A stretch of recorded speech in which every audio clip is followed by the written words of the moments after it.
Hello friends, welcome to improvement academy.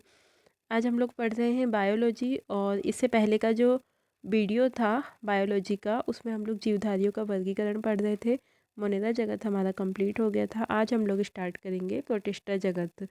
तो ये जो साइंस का टॉपिक है हमारा, ये कांस्टेबल का एग्ज़ाम, एसएससी के एग्ज़ाम और रेलवे के एग्ज़ाम या व्यापम के एग्ज़ाम, सारे एग्ज़ाम में बहुत ही इम्पोर्टेंट रोल होता है साइंस के वेटेज का। ओके, तो स्टार्ट करते हैं हम लोग प्रोटिस्टा जगत।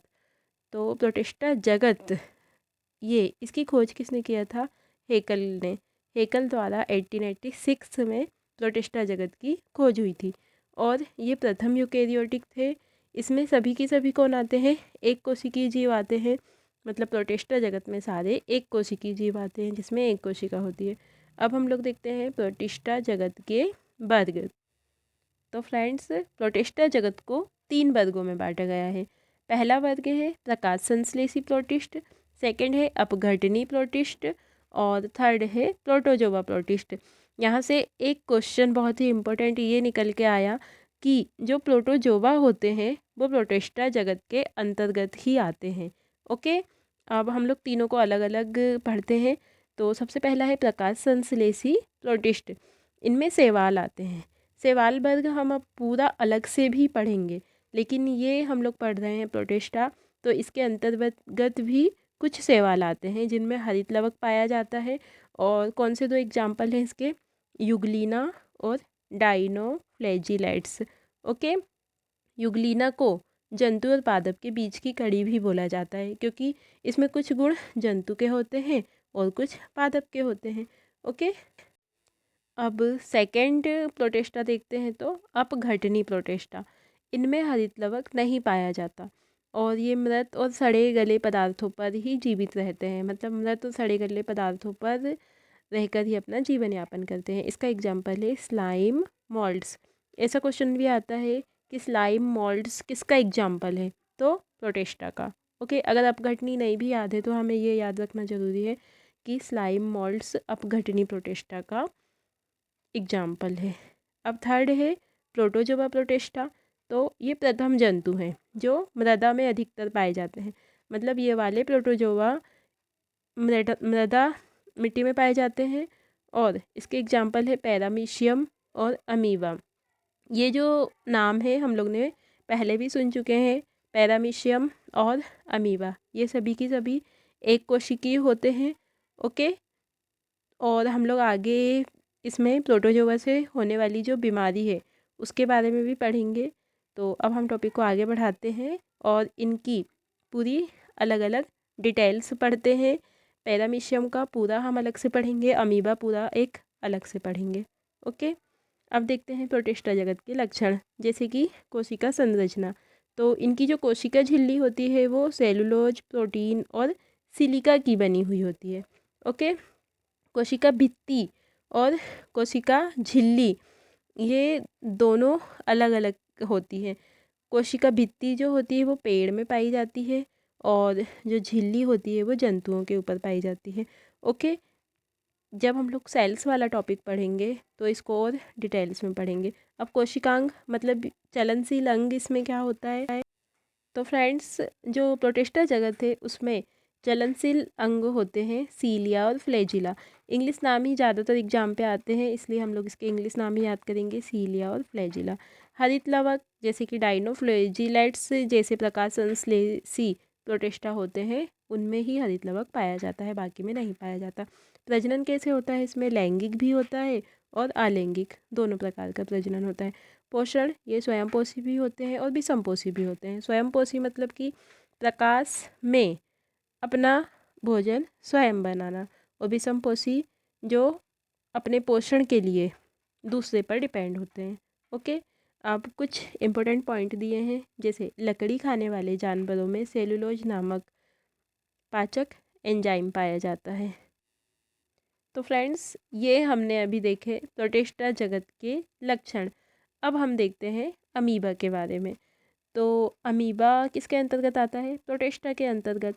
इसमें एक कोशिकीय यूकेरियोटिक जीव आते हैं, मतलब ये प्रोटिस्टा की विशेषता बता रहा है, और स्वयंपोषी और विषमपोषी दोनों तरह के होते हैं।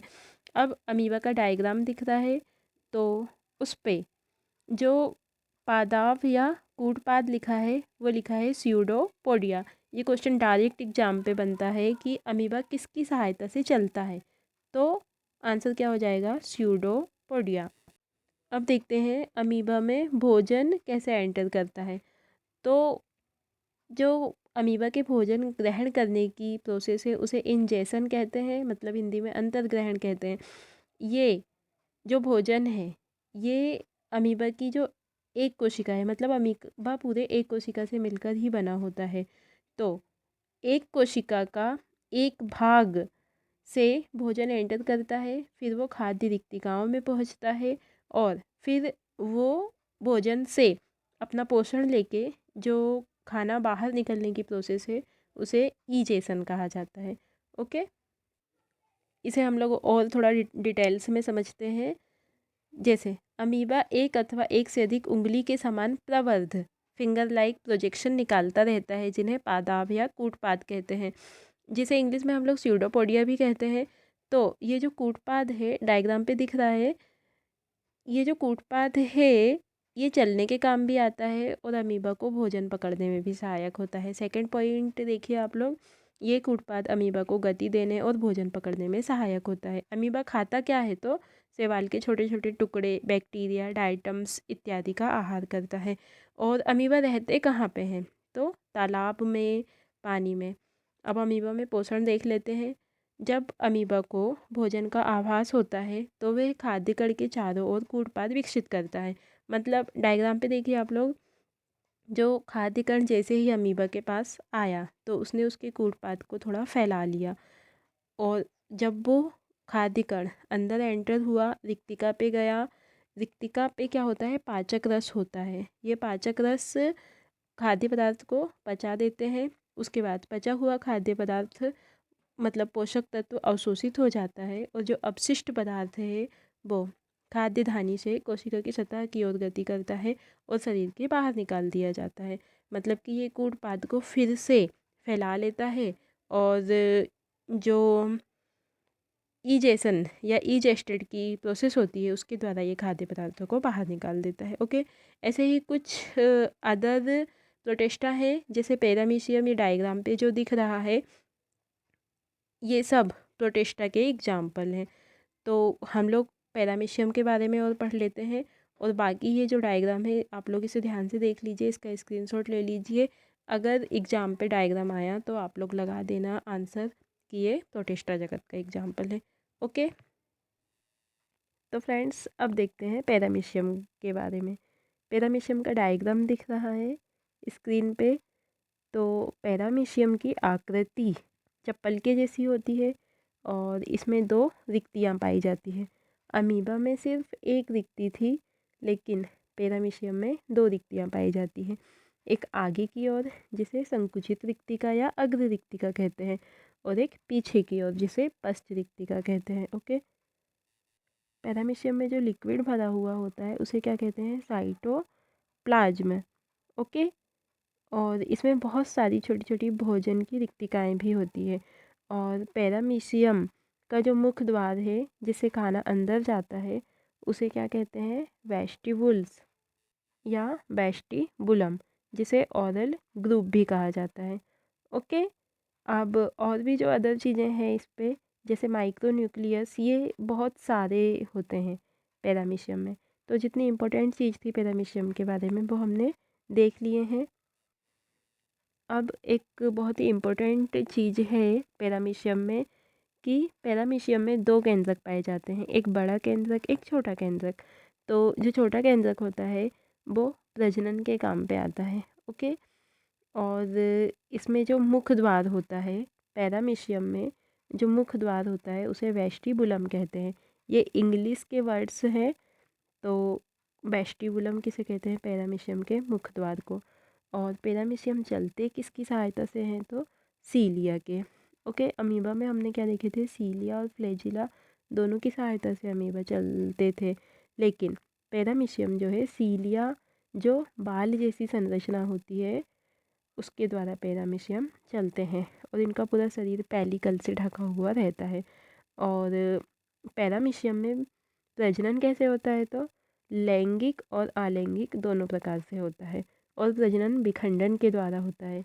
विखंडन के द्वारा कैसे, डायग्राम पे दिख रहा है कि एक पैरामीशियम है, तो पहले इसके केंद्रक विभाजित होते हैं और ये जो एक छोटा केंद्रक जो है जो प्रजनन के काम पे आता है, ये दो अलग अलग केंद्रक पे डिवाइड हो जाता है और इस प्रकार एक पैरामीशियम से दो अलग अलग पैरामीशियम बनते हैं और विखंडन के द्वारा इनमें प्रजनन की प्रोसेस होती है।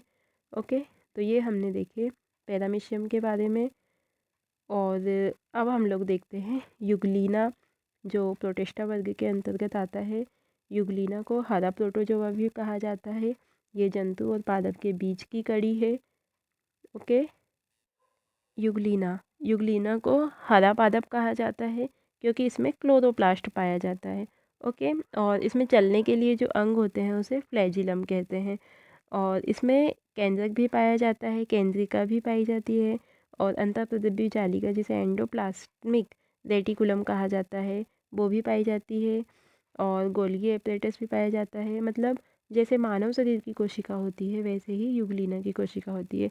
आप लोग इसका डायग्राम अच्छे से देख लीजिए क्योंकि कांस्टेबल के एग्ज़ाम पे डायग्राम से ही क्वेश्चंस बन रहे हैं। ओके, तो ये है युगलीना का डायग्राम। तो फ्रेंड्स, आज का हमारा प्रोटोजोआ वाला टॉपिक कंप्लीट हुआ और इसमें जो भी एक्स्ट्रा फैक्ट है वो हम लोग नेक्स्ट क्लास पे देखेंगे। तो अगर आप लोगों को वीडियो अच्छा लगे तो आप लाइक कीजिए, शेयर कीजिए और सब्सक्राइब कीजिए। तो मिलते हैं नेक्स्ट वीडियो में। Thank you for watching this channel.